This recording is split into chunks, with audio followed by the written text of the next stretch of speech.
ગુજરાત વિધાનસભામાં કોંગ્રેસે મુખ્યપ્રધાન આનંદીબેન પટેલને ભ્રષ્ટાચારની જનની ગણાવ્યા છે। વિધાનસભામાં મુખ્યપ્રધાન આનંદીબેન પટેલની પુત્રી અનાર પટેલના કથિત ભાગીદારને ગીરમાં જામીન ફાળવણી મામલે કોંગ્રેસે ગૃહને ગજવ્યું હતું। કોંગ્રેસના ધારાસભ્યો અનાર મહેલમાં હાર્દિક જેલમાં જેવા સૂત્રોચ્ચાર કરી ગૃહમાં હોબાળો મચાવ્યો। એટલું જ નહીં, અનારની માતા ભ્રષ્ટાચારની જનની લખેલા પ્લેકાર્ડ પણ દર્શાવ્યા હતા।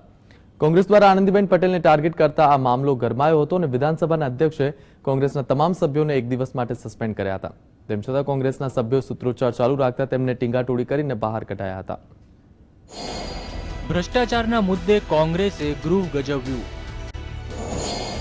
ગીર અભયારણ્યની જમીન ફાળવણી મામલે ચર્ચાની માંગ પર હોબાળો। કેન્દ્રીય નેતૃત્વએ આપેલા નિર્દેશ બાદ પ્રશ્નોત્તરી કાળ દરમિયાન શાંત રહેલા કોંગ્રેસના ધારાસભ્યો આક્રમક મૂડમાં જોવા મળ્યા। પ્રશ્નોત્તરી કાળના પ્રારંભે કોંગ્રેસના ધારાસભ્ય મહેન્દ્રસિંહ બારિયાએ ગીર અભયારણ્યની જમીન ફાળવણી મુદ્દે ચર્ચાની માંગ કરી હતી। જો કે ગીર અભયારણ્યનું નામ સાંભળતા જ અધ્યક્ષે તેમને બોલતા અટકાવી દીધા હતા, જેની સાથે જ કોંગ્રેસના તમામ સભ્યોએ ઊભા થઈ જઈને મુખ્યપ્રધાન આનંદીબેન પટેલ પર નિશાન સાધ્યું હતું। કોંગ્રેસના ધારાસભ્યોએ અનારની માતા ભ્રષ્ટાચારની જનની તેવા લખેલા પ્લેકાર્ડ સાથે સૂત્રોચ્ચાર પોકાર્યા હતા અને અધ્યક્ષની વેલ પાસે ધસી ગયા હતા। આ સભ્યોએ અધ્યક્ષની વારંવારની સૂચના છતાં સૂત્રોચ્ચાર ચાલુ રાખ્યા હતા। એ દરમિયાન ભાજપના સભ્યોની બોલતી બંધ થઈ ગઈ હતી। કોંગ્રેસના સભ્યો ગીરના મુદ્દે વારંવાર દેકારો મચાવતા અધ્યક્ષે કોંગ્રેસના સભ્યોને એક દિવસ માટે સસ્પેન્ડ કરી દીધા હતા। તેમ છતાં કોંગ્રેસના સભ્યો ગૃહની બહાર ન જતા તેમને સાર્જન્ટોએ ટીંગાટોળી કરીને બહાર કાઢ્યા હતા।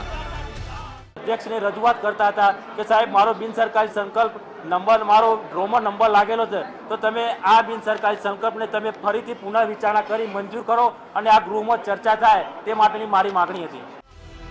કોંગ્રેસના ધારાસભ્ય શક્તિસિંહ ગોહિલે સવાલ ઉઠાવ્યો કે ભ્રષ્ટાચાર અને પારદર્શક વહીવટનો દાવો કરતી ભાજપ સરકાર વાઇલ્ડવુડ રિસોર્ટને જમીન ફાળવણી કરવાના મામલે ચર્ચા કરવાથી કેમ દૂર ભાગે છે।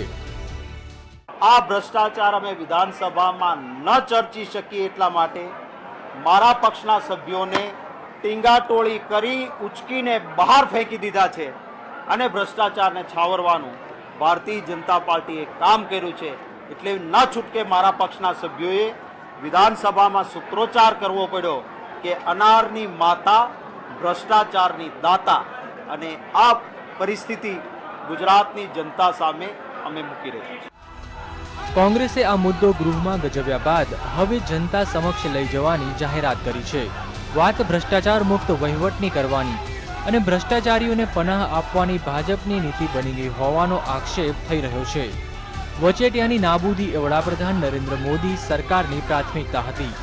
જો કે ખેદ એ વાતનો છે કે ભ્રષ્ટાચાર નાબૂદી અને વચેટિયાને દૂર કરવાની વાત કરનારાઓને ભ્રષ્ટાચાર મુદ્દે ગૃહમાં ચર્ચા કરવામાં રસ નથી। ખરેખર ગુજરાત ભ્રષ્ટાચાર મુક્ત બની ગયું છે કે પછી વચેટિયા નાબૂદીની વાત કરતા ખુદ ભાજપના નેતાઓ વચેટિયા બની ગયા છે, તે એક મોટો સવાલ છે। કેમેરામેન મનીષ પુરોહિત સાથે હિતેન્દ્ર બારોટ, GSTV, ગાંધીનગર।